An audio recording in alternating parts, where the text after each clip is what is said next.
All right, let's talk about LeChatelier's principle.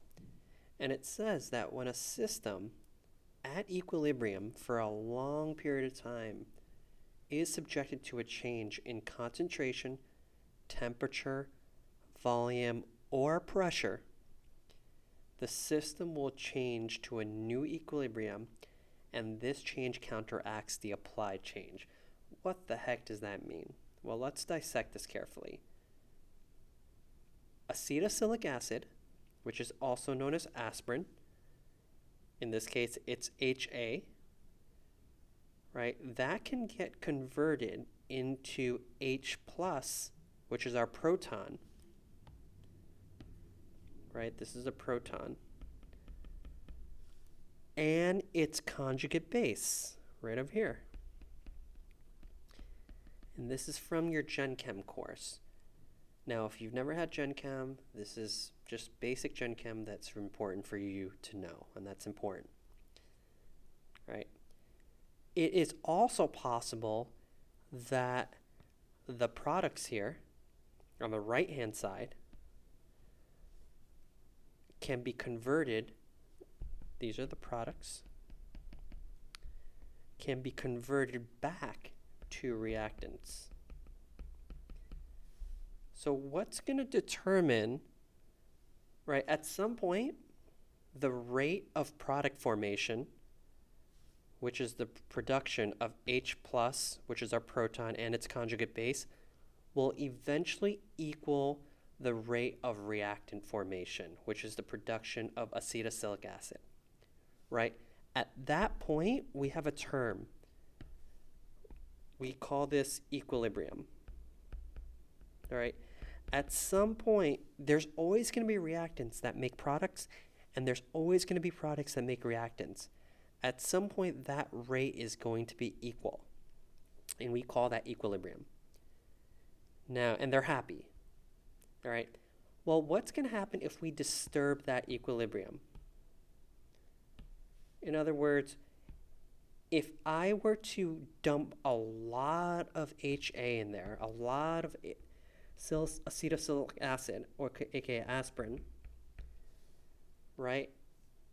Most likely, those reactants is not going to stay as reactants. In fact, it's going to shift to the right. Shifting to the right also means make more products. It's the same thing. Right? It's going to make more protons, and it's going to make more conjugate base. Now, let's say I were to remove some HA, some acetylsilic acid, right? What do you think will happen next? Well, it's going to be the reverse. We're going to shift to the left, right? And it's going to make more reactants because the system senses there's a deficiency of HA in this case, in our second example. This is example 1, example 2. In our second example, if we remove the aspirin, the acetylsalicylic acid, or I can't pronounce this, the reaction will shift to the left to accommodate, in other words, to accommodate for that loss in HA, that aspirin. So we're going to have a decrease in protons. In other words, the system will be more basic, right? It's going to go in the basic direction. In other words, the pH will go up, right?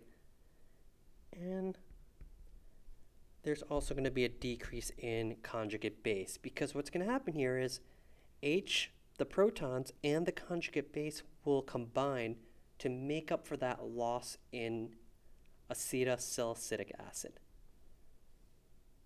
Right? Let's look at a third example.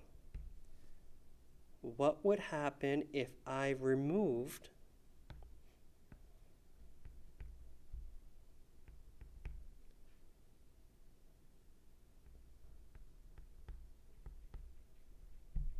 protons? If I remove protons, what do you think will happen next? The reaction will make up for this loss in protons, so the reaction will shift to the right.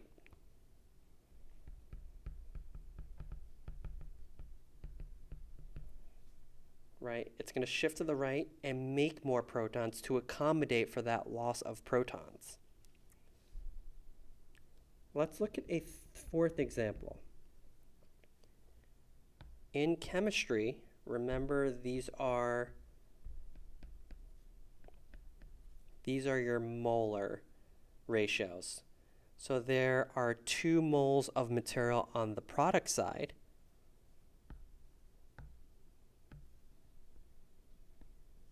and there's 1 mole of product. There's 1 mole of reactant on the reactant side. Right? In other words, there's 1 over here, and 1 plus 1 is 2. Right? Now, what would happen if I put a lot of pressure on the system? Right? Let's say I just increase the pressure.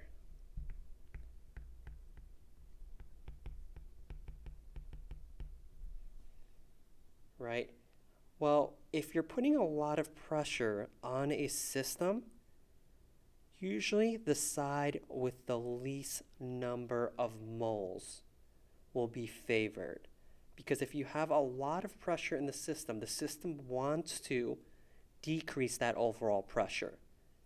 It's almost like if you put a bunch of people in a small room, right, and we're hitting our heads against the wall, we want to favor the side that actually has the least amount of pressure. In other words, we want fewer people in the room so they could so there's fewer bumping into the walls. So the reaction will shift to the left. And that is LeChatelier's principle. These are just a couple of examples. It's important to understand that for medication absorption here. And eventually we're going to reach the bicarbonate buffering system when we get into the circulatory system. And that is also very important. So this is a very